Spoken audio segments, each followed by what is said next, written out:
अस्सलाम, मेरा नाम मुशर्रफ अली फारूqi है और आज हम Getz Pharma library of Urdu classics series के चौथे लेक्चर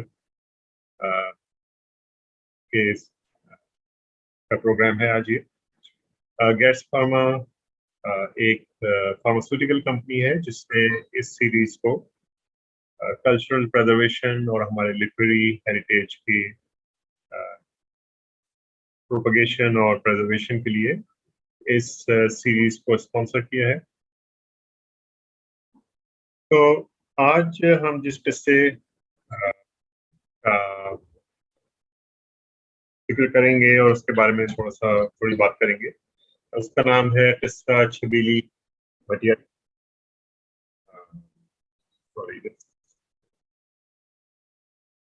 एनीवे, सो इंग्लिश में इसका नाम है छबीली द इनकीपर और उर्दू में किस्सा छबीली Bhatiyari. These are two separate titles और ये आपको urduclassics.com वेबसाइट से आप इसको ऑर्डर कर सकते हैं। किस्सा छबीली भटियारी बहुत मुख्तसर है, कोई तकरीबन उर्दू में कितने कोई 48 पेजेस का टोटल इसकी लेंथ है। उसमें भी एक्चुअली 40 सफ़े का है इसको, लेकिन ये किस्सा बहुत इंटरेस्टिंग है और बेहद मकबूल था ये in the late 19th early 20th century. और इसके बेशुमार वेरिएशन है इसकी कहानी पर। ये संगीत की सूरत में भी बना, जो कि गा कर सुनाया जाने वाला एक वर्जन था। गाँव में लोग जो रोविंग ट्रूपेज होते हैं उनके साथ वो इसको परफॉर्म करते हैं, गाते हैं, इम्प्रोवाइज करते हैं। तो इसकी कहानी बहुत सीधी सी है, लेकिन इसके अंदर कई चीज़ें ऐसी हैं which will be of interest to people who read stories, read literature and read about conflict of different kinds that we encounter in fiction. तो कहानी इस तरह शुरू होती है कि बादशाह है और उसकी औलाद नहीं होती है, तो वो एक रोज जंगल में निकल जाता है और उसको फिर कोई बुजुर्ग मिलते हैं और कहते हैं कि तेरी औलाद होगी, और वो बादशाह साहब वापस आ जाते हैं, यहाँ पे उनकी औलाद होती है। और उसका बेटा जो है शहजादा ज़मन का नाम है, वो बहुत जल्दी सारे जो भी जिस तरह के किस्सा दास्तानों में होता है, बहुत जल्दी अपनी तमाम फारिग तहसील हो जाता है पढ़ लिख कर। और उसके एक बड़ा इंटरेस्टिंग सीन है कि जब उसका टीचर बादशाह के सामने प्रेजेंट करता है कि अब इनकी तालीम मुकम्मल हो गई है, तो बादशाह उसको टेस्ट करता है, शहजादा ज़मन को उस सवाल को अगर पूछता है, उसको सही जवाब देता होगा तो बादशाह खुश होके जो उसका ट्यूटर है उसको इनाम देता है। तो शहजादे साहब पूछते हैं कि आपने इसको तो इनाम दिया, मुझे क्यों नहीं इनाम दिया? तो बादशाह ने कहा कि बेटा आपकी तो ये सारी सल्तनत ही आप। लेकिन बहरहाल वो इट्स एन इंटरेस्टिंग इनसाइट कि वो थोड़े से शहजादे साहब जो हैं वो गालिबन इसी मामले में इनसिक्योर हैं या कुछ है उनके अंदर खूबी। तो अब ये बड़े हो जाते हैं और एक दिन शिकार पे जाते हैं, तो लौट रहे होते हैं वापस, तो एक कुएं पर एक लड़की को देखते हैं और इतना उसको देखकर उसकी खूबसूरती का इनके दिल पर असर होता है कि ये बेहोश होकर गिर जाते हैं। फिर इनको होश में लाया जाता है, फिर ये कहते हैं कि मुझे उस लड़की के घर तक पहुंचाओ और वो कौन है उसको पता करके। और उनका मुलाजिम जाता है और पता करता है कि वो एक भटियारन है या भटियारी, जिसका इनकीपर जिसका करीबी कहीं पे वो है मकान। तो भटियारों का तो काम ही होता है यानी एक तरह की lodging services, room and board provide करना। तो ये वहाँ पे चले जाते हैं और वहाँ पर ये छबीली जो भटियारी है जिसको इन्होंने देखा था, और इनको पसंद आई थी वो है और उसकी सास है। और ये वो कहती है कि भाई मुख्तलिफ भटियाराने हैं वहाँ पे उस मोहल्ले के अंदर कि आप हमारे घर पे आए, इधर आके ठहरें, तो लेकिन ये उसके पास के सराय में जाके ठहरता है, उसके भटियारा खाने में जाके ठहरता है।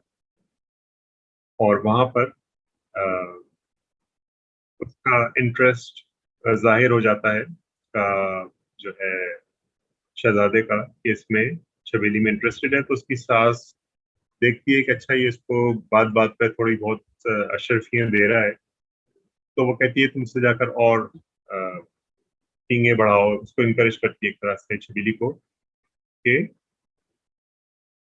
वो उसके पास जाके शहजादे के पास जाके और टाइम अपना गुजारे। बहरहाल one thing leads to another, और इन दोनों की रिलेशनशिप शुरू हो जाती है शहजादे और भटियारी की, और चलती रहती है। एक दिन बादशाह सलामत को बताया जाता है कि शहजादे साहब जो हैं वो तो दिन रात एक भटियारन के साथ अपना वक्त गुजारते हैं। तो वजीर उनको जाके बताता है, बादशाह पहले तो वजीर भी बहुत नाखुश होता है कि तुमने ऐसा पहले मुझे क्यों नहीं बताया था, इसका कोई इंतजाम क्यों नहीं। और फिर वो कहते हैं कि अब इसकी शादी कर दी जाए ताकि ये फिर इधर उधर उसका इंटरेस्ट खत्म हो और फिर अपने ये फोकस करे अपनी फैमिली पे। तो इनकी शादी के लिए ढूंढा जाता है कि भाई कोई बहुत ही खूबसूरत शहजादी, राजकुमारी वगैरह, लेकिन शहजादे साहब को कोई पसंद नहीं आती। बहरहाल एक कोई कुटनी जो है, और कुटनी का हम फिर जिक्र इन इस किस्से में कर रहे हैं, पहले भी कुटनी आ चुकी है किस्से में, कि कुटनी जो होती है एक तरह की हरफन मौला, आप कह लें, बहुत ही एक एंटरप्राइजिंग किस्म की खातून जो मुश्किल काम बजा ला सकती है बहुत कमाल के साथ। और वो उनकी उन मुश्किल कामों की नौइयत ऐसी होती है कि वो एक्स्ट्रा लीगल, उनका एक वो होता है, उनकी nature. It's not completely illegal, लेकिन इट्स नॉट फुली लीगल और लेजिटिमेट। तो वो जाकर किसी लड़की, किसी जमींदार की लड़की की तस्वीर बना के लाती है, और वो शहजादे को पसंद आती, कहते हैं कि इससे हो जाए मेरी शादी तो बहुत अच्छा। तो खैर बादशाह उसको बुलवाता है, उसकी लड़की के बाप को, और उसकी शादी से तय पा जाती है। अब छबीली को पता चलता है कि अ, शादी इसकी हो रही है। तो वो कहती है कि फिर तुम पता नहीं मुझसे मिलोगे नहीं मिलोगे। अब यहाँ से कहानी का जो नेचर ऑफ उसकी रिलेशनशिप है वो असर्ट करना शुरू करती है कहानी के ऊपर। अब वो उसको, छबीली कह रही है कि yes of course you will get married, और फिर पता नहीं तुम मुझे भूल जाओगे वगैरह। तो अब शहजादे साहब जो है, इनको मैं एक तरह से एक जो हम लफ्ज इस्तेमाल करते हैं घुनना, तो ये एक घुनने शख्स है। और इसको अ, और इनका जो रोल जो है कहानी के अंदर, वो एक तरह से एक पैसिव विलेन का रोल है, जिसके थ्रू बहुत सारी चीजें कैरी आउट की जाती हैं। और वो अपने इंटरेस्ट को जज करता रहता है कि कहाँ पे मेरा इंटरेस्ट है, और खामोशी से खामोश हो गए या कुछ बोल दी गोल मोल बात, या चुप रहे। तो वो कहता है कि, कहती है कि तुम्हारी शादी हो रही है, मैंने सुना। कहते हैं हाँ, लोग कहते हैं कि शायद शादी हो रही है। तो खैर, अब इसको, छबीली को इस चीज की क्यूरियोसिटी होती है कि कौन लड़की है जिससे इसकी शादी हो रही है। और वो जाती है उसके घर किसी तरीके से, और देखती है कि वो बहुत खूबसूरत है उसकी जो बीवी है। तो वो उसको और भी खतरा होता है कि मेरी रिलेशनशिप इसके साथ कॉम्प्रोमाइज हो जाएगी पूरी तरह। तो वो वहां से आती है और उसको, शहजादे को जाकर बताती है कि वो जो तुम्हारी होने वाली बीवी है, वो तो बहुत ही बदसूरत है और डायन की तरह है, और अगर तुम उसको देखोगे तो तुम अंधे हो जाओगे।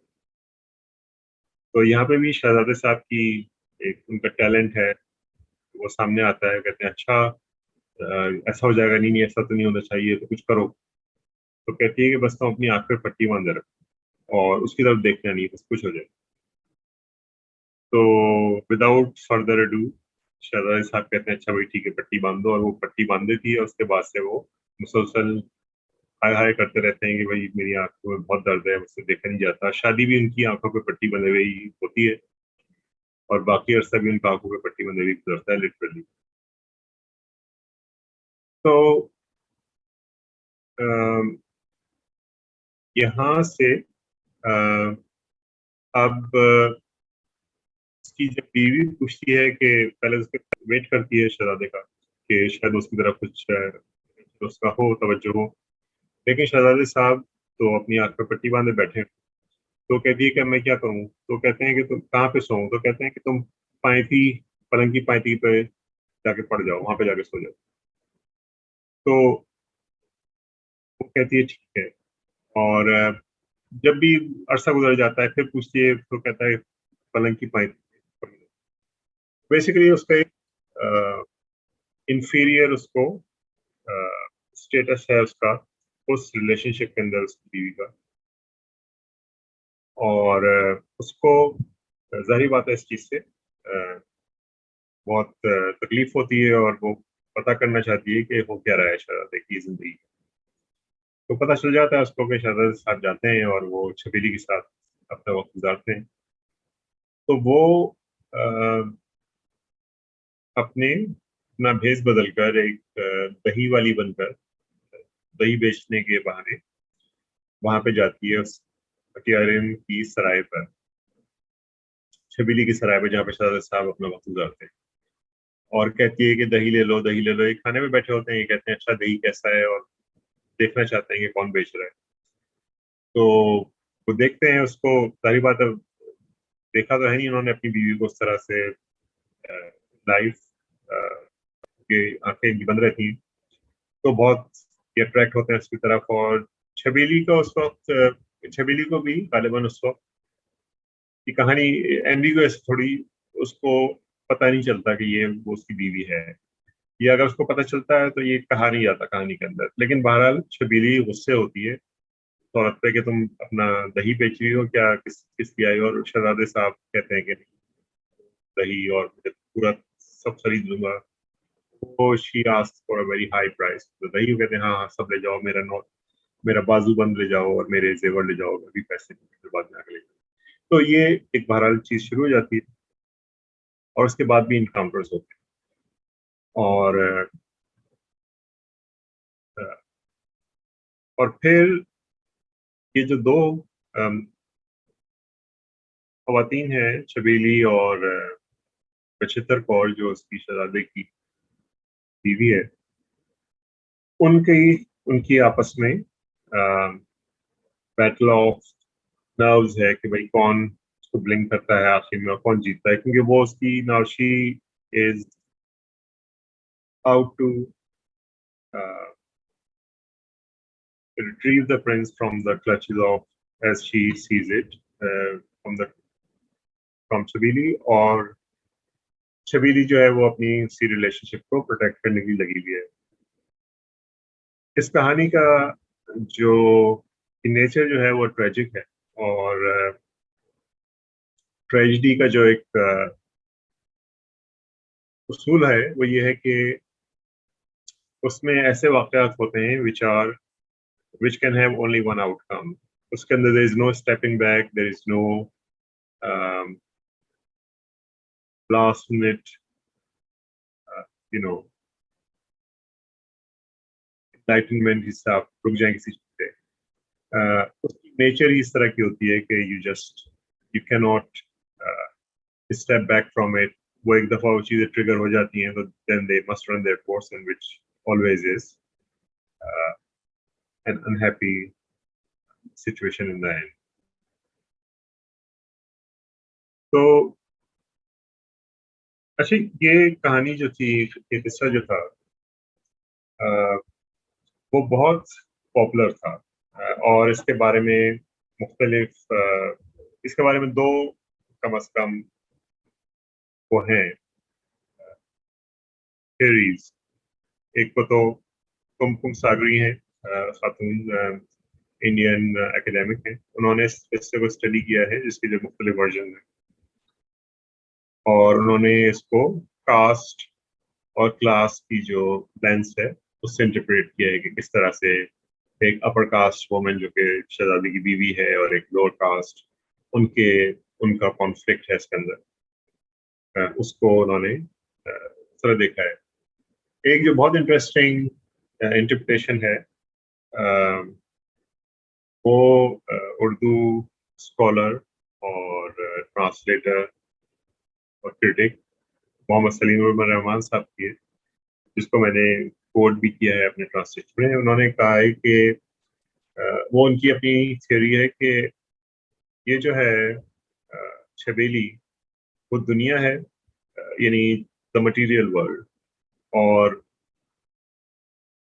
75 कौर जो है वो है द रियल वर्ल्ड और द परमानेंट वर्ल्ड. और ये जो है ये आपकी आंखों पे पट्टी बांध देती है. जो मटेरियल वर्ल्ड है आपको सही चीज नजर नहीं आती कोई, और जो परमानेंट वर्ल्ड है, जो रियल वर्ल्ड है, वो आपको it calls you towards it, and ultimately if you are worthy and if you are enlightened, so you are able to respond to its call and you become enlightened. You discard the impermanent or the material world. तो अब इस कहानी को हम मजीद discuss नहीं कर सकते without disclosing its end, और मुझे इसमें कोई मसला नहीं है. I'll tell you the end. आप इसको पढ़ना चाहें वेलकम. इसमें ये होता है कि आखिर में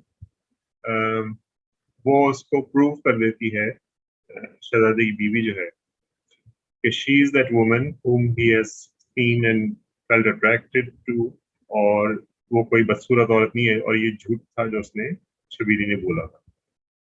And to punish छबीली, वो शर्त लगाती है कि शहजादे से कि I will not let you become my husband without punishing Chhabili for what she had done, for stopping me from, ये झूठ बोल रहा है जो भी है, जिस तरह धोखा दिया.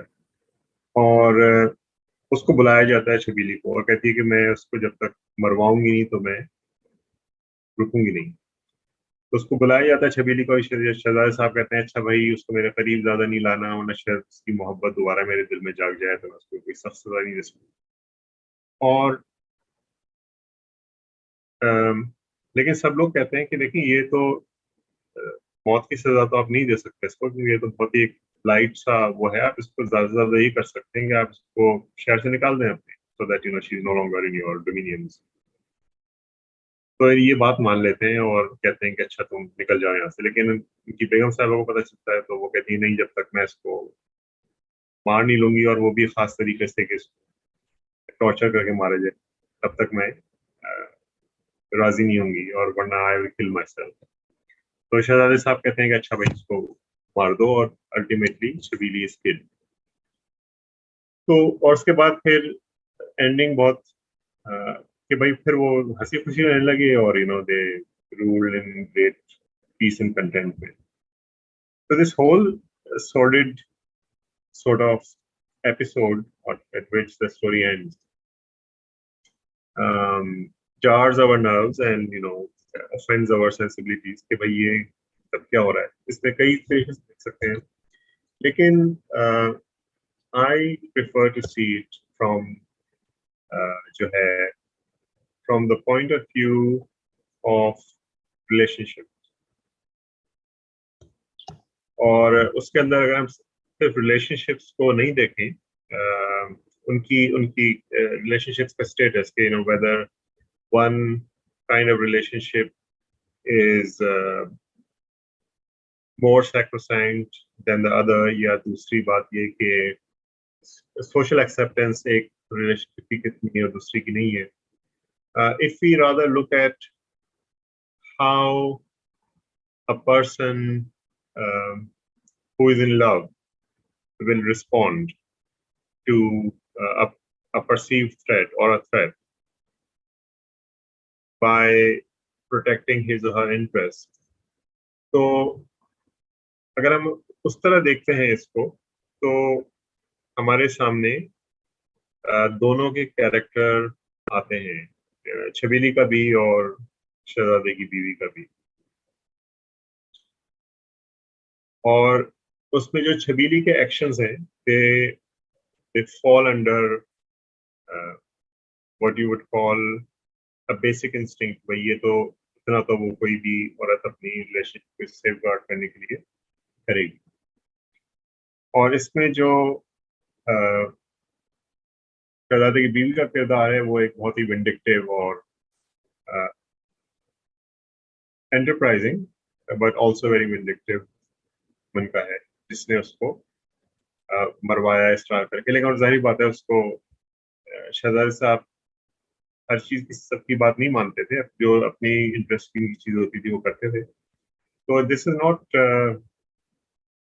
इट्स नॉट अ गिवन कि उसको मरना ही था, लेकिन she dies mainly because of Zaman Shah, जो शहजादा है, कि उसके अल्टीमेटली उसके ऑर्डर्स पे, वरना वो कहता है ठीक है इसको भेज दो। उसके बाद वो अगर बेगम साहबा की रोटी पीटती रहती तो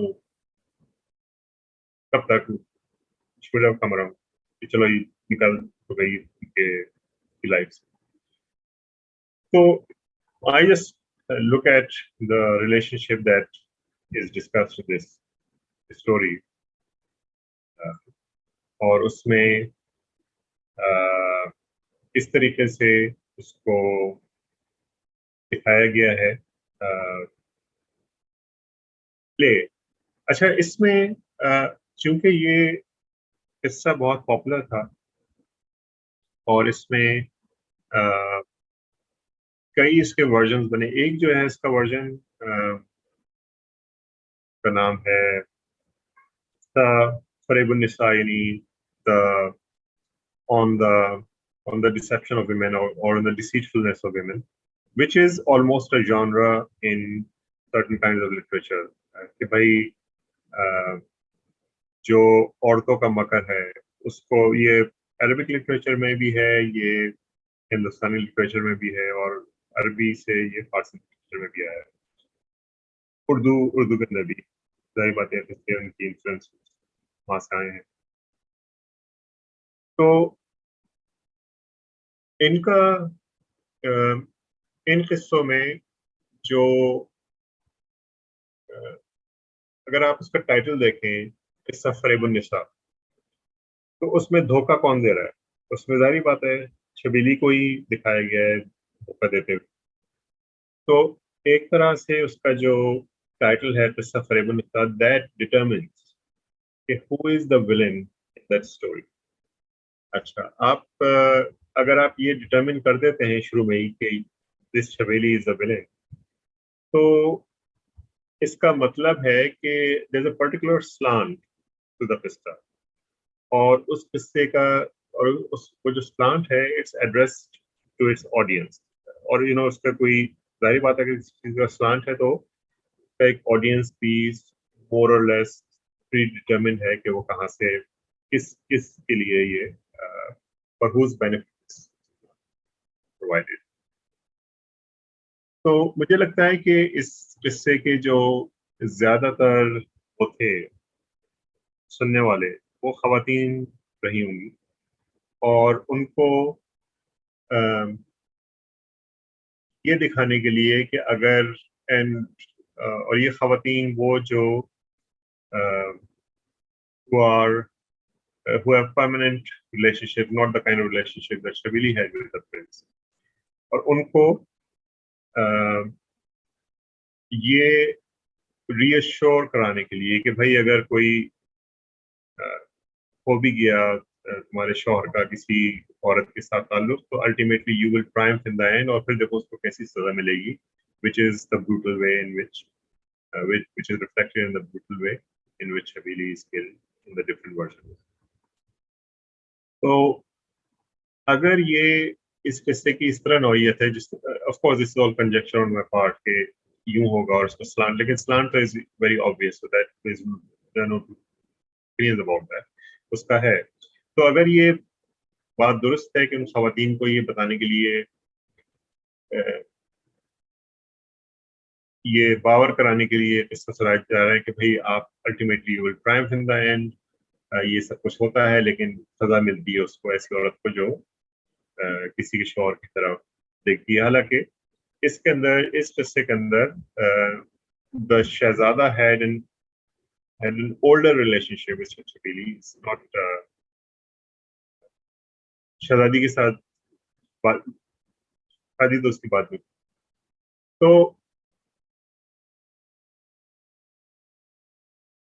because it has a slant and because if it was addressed to women to reassure them in this manner, इसका मतलब है कि ये भी एक तरह का advisory literature के इसमें जुमरे में आएगा, क्योंकि this is also again reassuring you कि ये करो, यूं करो, और तुम भी and it actually shows जो है बिचतर कौर, जो कि उसकी शहजादी की बीवी है, taking steps, actually stepping out of the house, putting on a disguise once even as a man to go and talk to the prince और उसको to bring him around. तो ये सारी चीज़ है इसके अंदर। और कुमकुम सागरी साहिबा ने जिस तरह लिखा है कि कास्ट क्लास का है, तो this is also something which I completely believe in, कि this also has a certain caste and class angle within it, और उसमें बताया जा रहा है कि the higher caste will prevail। लेकिन एक और भी चीज़ इसमें इंटरेस्टिंग है कि आज भी अगर आप इसको बिटवीन क्लासेस किस्सा सुनाएं कि भाई एक आपके मिडिल क्लास फैमिलीज जमा है या खवातीन जमा है उनको आप, और एक वर्किंग क्लास की खवातीन, तो आई कैन अश्योर यू कि उसकी जो द रिएक्शन टू द किस्सा and who and the person with whom the audiences sympathize would be different. The poor working class women would definitely side with Chhabili, or the middle class sensibilities would go with the Qissa Goi, even though it ends in great brutality.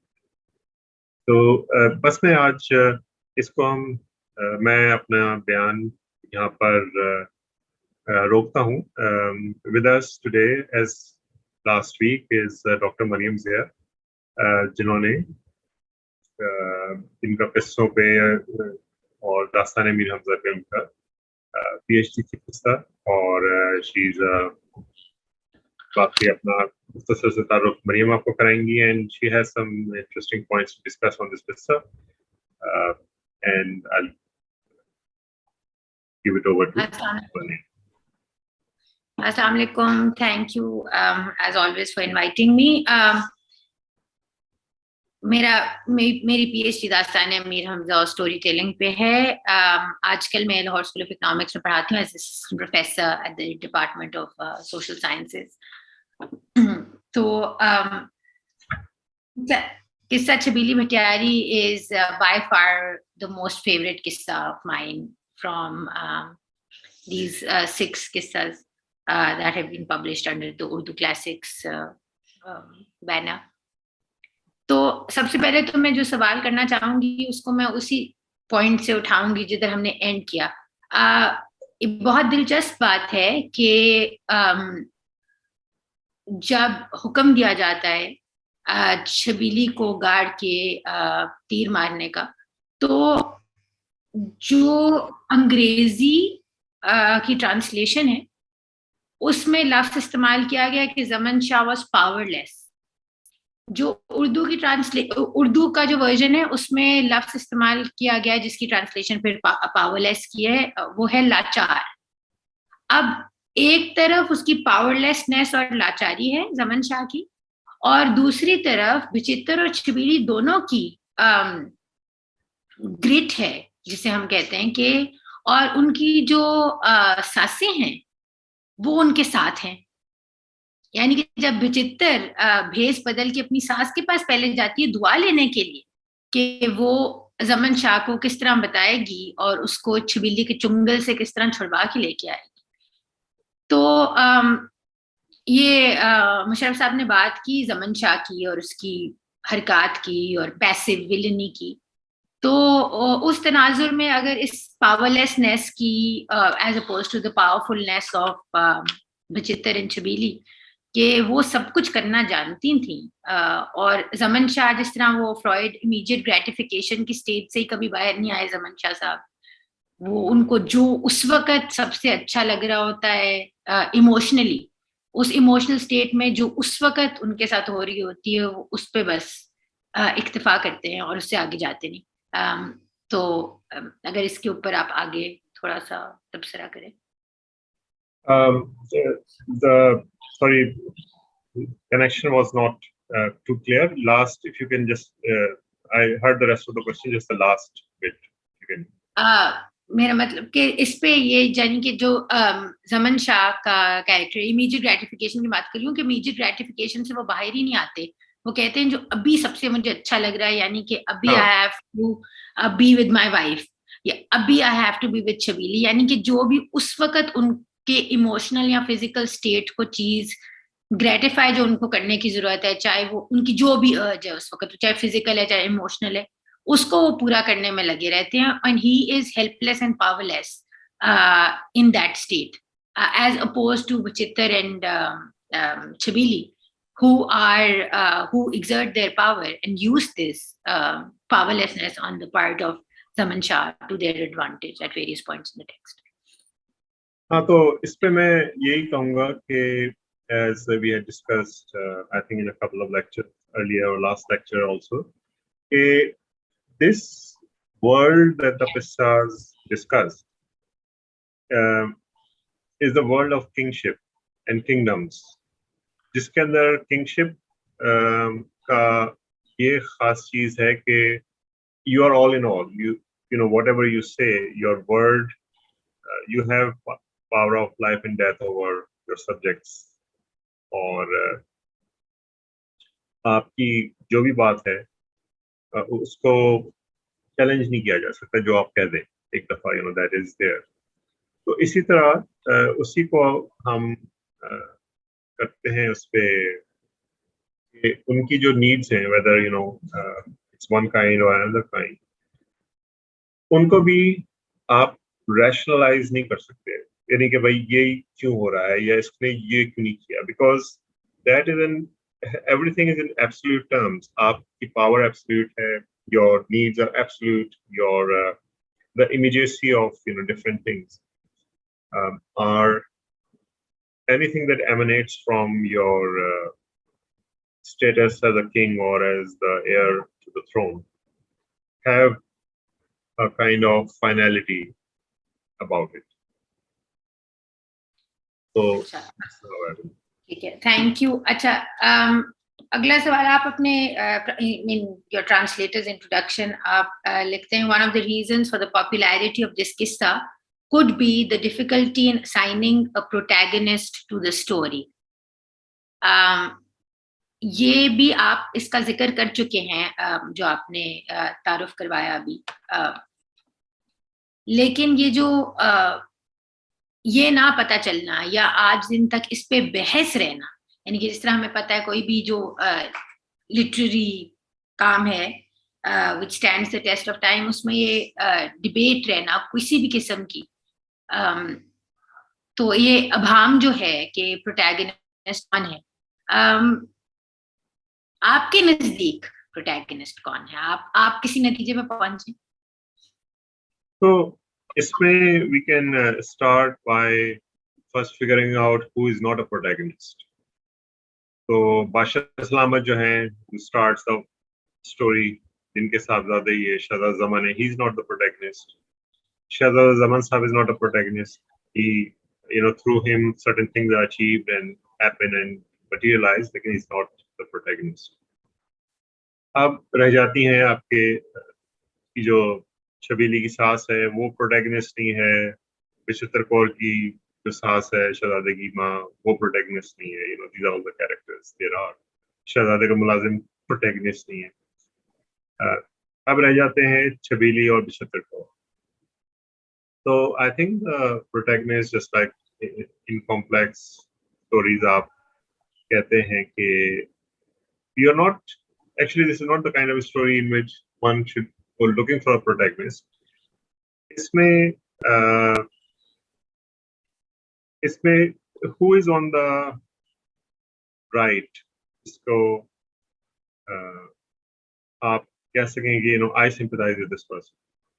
तो उसमें because the qissa has a certain kind of plant or उसके अंदर आप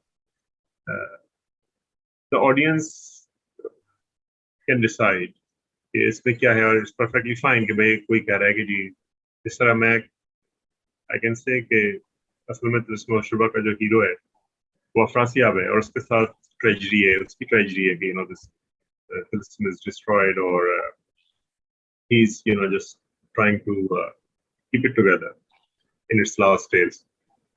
तो कोई दूसरा कह सकता है नहीं जी कि हमारा यार है वो कितना जबरदस्त यार है और सारा ही वो जो है दास्तान अमीर हमजा उसी उसको लिखी है. तो we can take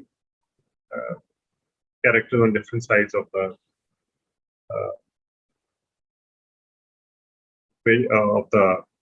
right and wrong divide as it is called, और तो हम गिन सकते हैं. तो वही जो मैं कह रहा था कि if you go to a certain group of people they will have a different response, and if you go to a different class, different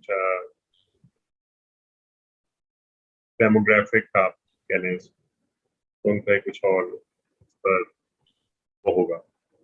This is what I feel.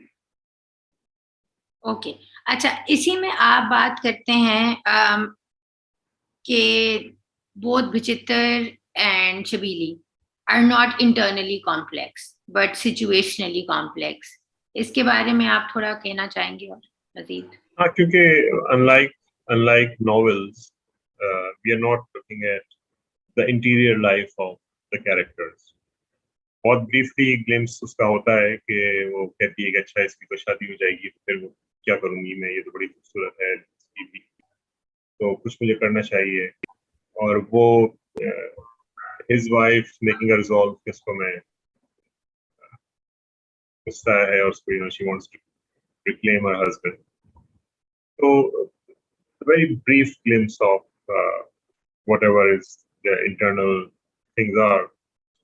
तो उसके अंदर हम ये जो उनकी position है as one as the Shahzada's mistress and one as his wife, they cause the conflict. और इसके अंदर the mistress has come before the wife, in chronology, which is what creates the conflict.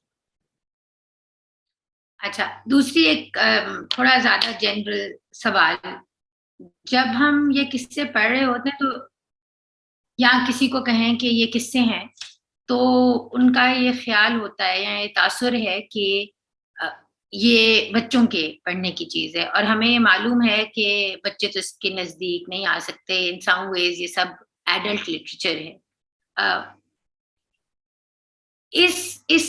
ये तासुर कब हुआ कि लोगों को, कि किस तरह बनना शुरू हुआ कि ये बच्चों की किस्से कहानी is naturally associated with children, और ये आपके ख्याल में कब हुआ 20th century के किस दौर में ये होने लगा कि हम भूल गए कि किस्से कहानियां इनफैक्ट बड़े लोगों के पढ़ने की चीज भी होती? ये Maryam, I pin the blame on this group of writers which carried on under the name of progressive writers movement. They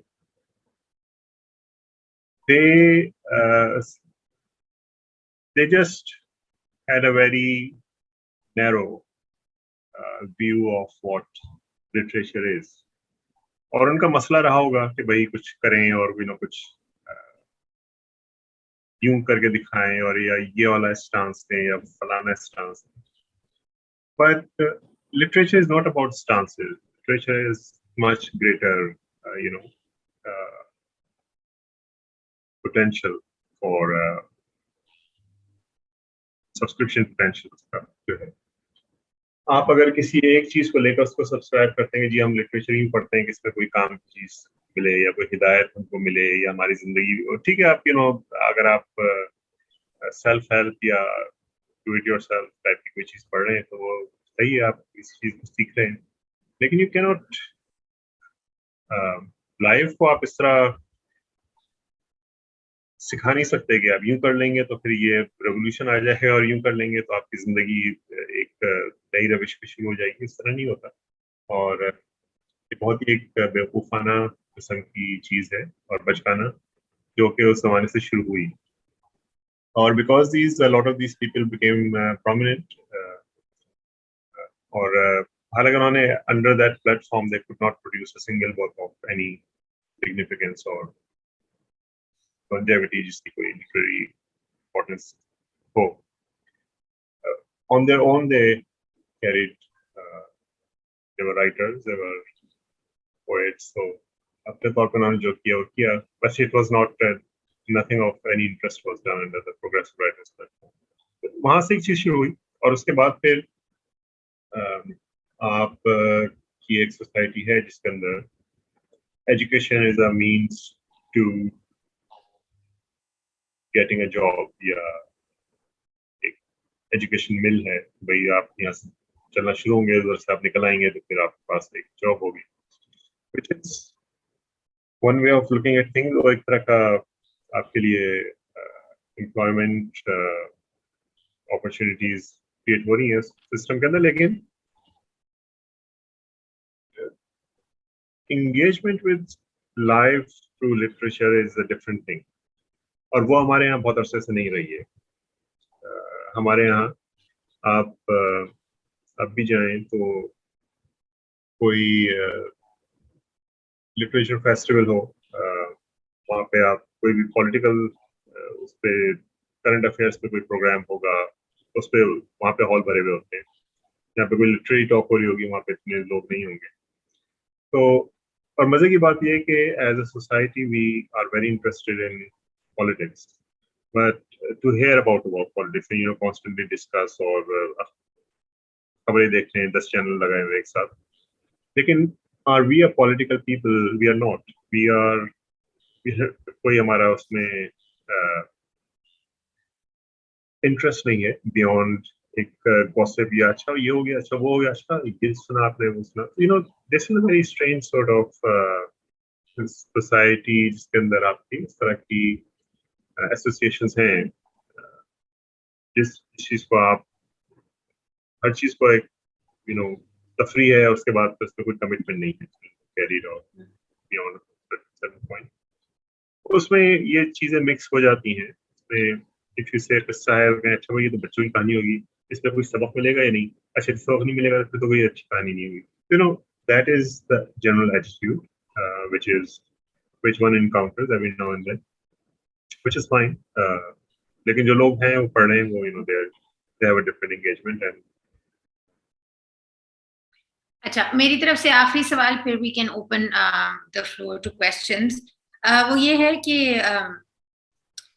अभी मैं कुछ लिख रही थी रिसेंटली और मुझे एहसास हुआ कि आई वेंट बैक टू जो मेरा थीसिस था. तो मुझे जब मैंने शुरू किया तो ना दास्तान की कोई डेफिनेशन मिलती है, ना किस्से की कोई डेफिनेशन मिलती है, जो कि एक जब आप थीसिस लिख रहे होते हैं तो आपका दिल होता है कि कोई आपको कोई सॉलिड फर्म ग्राउंडिंग मिल जाए. अभी मेरी एक स्टूडेंट है, वो सोनी माहीवाल वगैरह पे काम कर रही हैं, वो है इस नशिस्त में.